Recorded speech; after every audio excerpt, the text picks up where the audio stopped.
Hi team, welcome back to the Reno Show. We're just going to have another little tipple of wine here at the magical Tononi Estates in the Hunter Valley. And whilst we're having our wine... A tipple, a little tipple at Tononi. We're looking at these beautiful, beautiful double-hung windows here. And we're thinking windows. All things windows. All things windows. So we thought, well, why don't we share with you some things window orientated? So, a few little tips maybe on how to choose windows that are suitable for application and some style and design tips. And that look great. So I have a massive rule in any renovation I do. A space without function is a joke, basically. I don't care how hot it looks. I don't care how beautiful it is. I don't care how much it costs. If it's not functional, it is the wrong decision. Absolutely. And realistically, let's face it, yes, windows are amazing and beautiful and they bring nature in and all of that, but they're actually there for a functional reason. They're to let in light and they're to ventilate the space. They are the primary functions of it. And depending on what the space is and what your function inside the space is, it actually has a massive impact on what you choose. So obviously for bathrooms, we need privacy, but at the same time, we really need ventilation. We really need airflow because you can get into all sorts of moisture issues, as I'm sure you're all aware, in a bathroom. So absolutely, it's really important to keep that airflow moving through that, to keep that environment as dry as possible. And similarly, for example, if you had a space that you really wanted airflow, but you knew the weather conditions that you were in that location, that side constantly got pounded with rain, you wouldn't be putting in one of these gorgeous double hung windows. That's right. Or alternatively, if you've got a west-facing wall that's got a massive window in it, that's just letting so much heat into the house, then you need to find a way to alleviate that as well. So it's thermally inefficient. And then if you're in a noisy location as well, windows, they're like a membrane.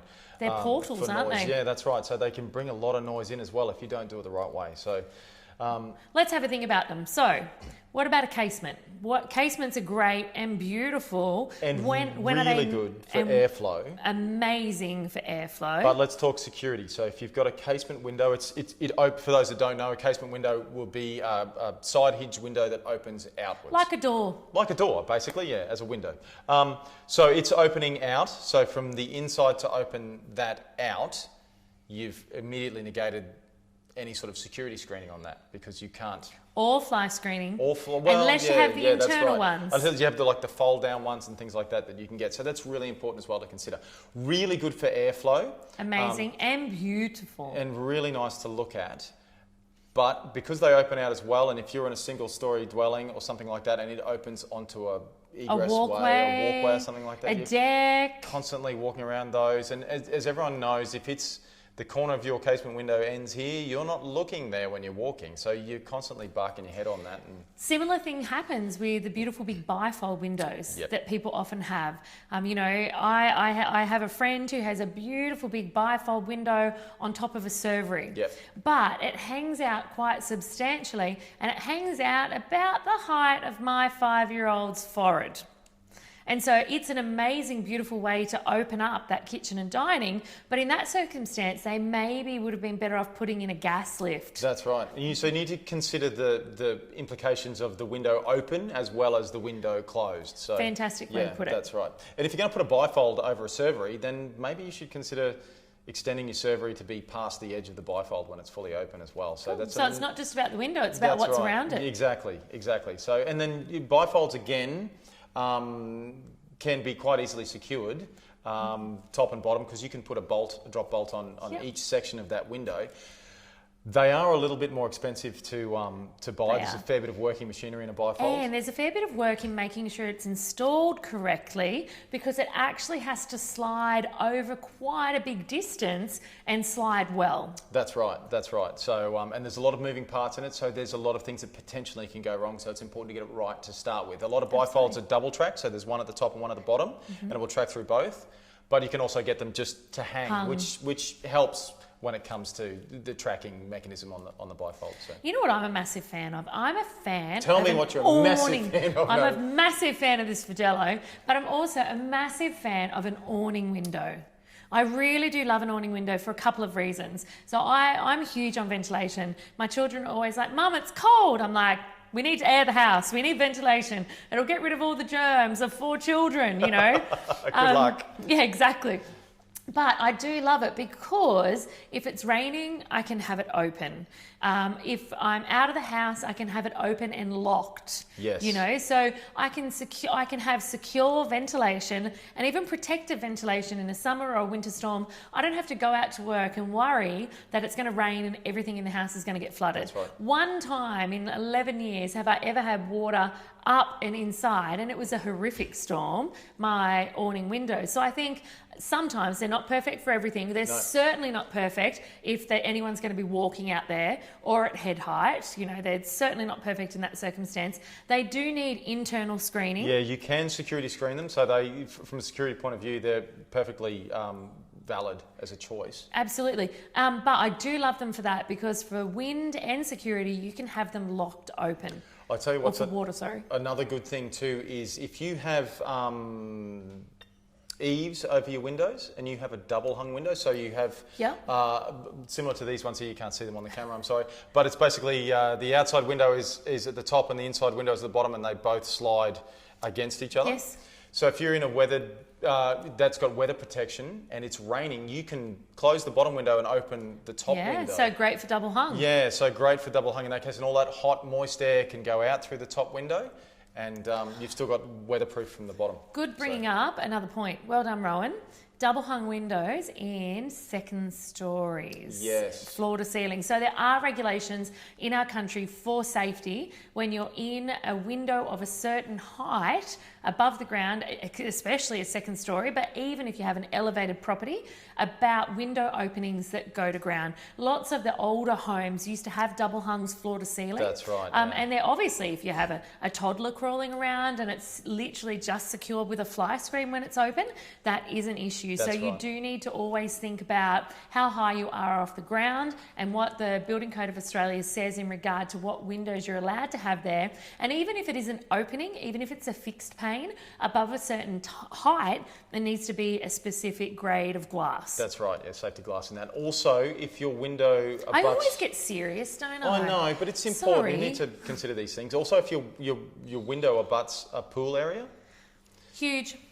so you need to make sure that... You're that, only thinking that because you're looking I'm out on just the looking at gorgeous the beautiful pool. pool here, but yeah, in a previous life I was a pool safety inspector as well, so I know that there's legislation, at least in Queensland, and it's coming across Australia now as well, with regards to windows opening into pool areas and keeping toddlers safe from harm. So again, you're dictated by opening sizes and screening ability of those windows and ability for them to be operated by children. So check that stuff out as well. So it all comes into play. Do you know one thing we haven't talked about? What's that? Sliding. Standard, good old fashioned. The standard, yeah, like sliding probably window. the most common type of window And in affordable. the country, yes. And functional from And- the perspective of security screening, insect screening. Ventilation, Yep, you can have them locked at specific points. colour, styling. Oh my gosh, affordability, Yep. ease to install. That's right. That's right. So for those that you don't know, standard sliding window is a fixed pane with a slider that goes either right to left or left to right. Really affordable because in the same space that it might take you to put 2 sets of casement windows, you could put 1 slider. Because you can even have a fixed pane and sliders either side. Oh, of course, yes, yes. And really good for ventilation because you can open it essentially Open it all the way up. the whole way up. Very good for security as well because you can just it's all operated from the inside. It doesn't open out; it opens on the plane of the wall, so you can just fix a screen to the outside of it. And because it's a slider, sliders in general are not as thermally efficient as hinged windows because due to the nature of the operation of the window, there has to be some sort of gap, non-friction for it to work.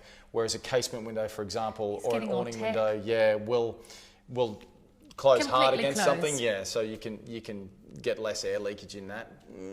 And you can be in trouble if you go out and you leave one of those open and it rains. Yeah, that's right. You can be. That's right. But you know what? For functionality, apart from that, and for price and all of those things, Can't go standard, beautiful little sliding Can't windows, go past the slider. they're a winner. Not always aesthetically exciting, No. but they are highly functional. They are. And your window budget is a massive part of your reno budget too. So It is absolutely, that's Yeah. such a good point. Yeah. So many people will buy a renovator and they'll go, it'll be fine once I replace all the windows. it's about 10% of your budget. It's huge, absolutely huge. And if you didn't budget on it, it is. Oh, it can sting. It can sting. It absolutely can. And it's not just the actual cost of the windows. There's actually quite an art. When you think about it, having your window installed and uninstalled, you are weatherproofing, you are thermally proofing, and you are securing your home from the outside. So it's not something to be taken lightly. No, that's right. And it's not something, to be honest with you, I've never fitted a window and I have no intention of trying. No, I'd best left to professionals because you're talking about water penetration. So You don't need that inside your wall no, cavity. you don't. If you spend all that time and money making your wall linings inside look amazing, then a little bit of water can It's protected. undo all that. So just get the professionals to install Who would those. have thought we could talk so much about windows? Absolutely. And if you get the chance, go to the showroom. Oh, yes. Go to the showroom and see them in a setting that's replicant of a house. Operate them, see how they feel for you, see how they look. The benefits of them, whether you want double glazing for noise insulation and things like that. Yeah, Get amongst just it, Rowan. get amongst it. Get your elbows in there. Wind the sleeves up. Go. Hey renovators, if you're ready to take the next step in your renovation journey, then come learn how to renovate with me in my online renovation masterclass. It's completely free for all of you listeners. So if you want to discover how to renovate properties for profit, head over to naomifindlay.com/renovation masterclass, where I'll show you how the 7 steps to my winning rapid renovation formula create a 6-figure income for me and many of my students. So save your spot today. Remember, it's naomifindlay.com/renovation masterclass. See you soon.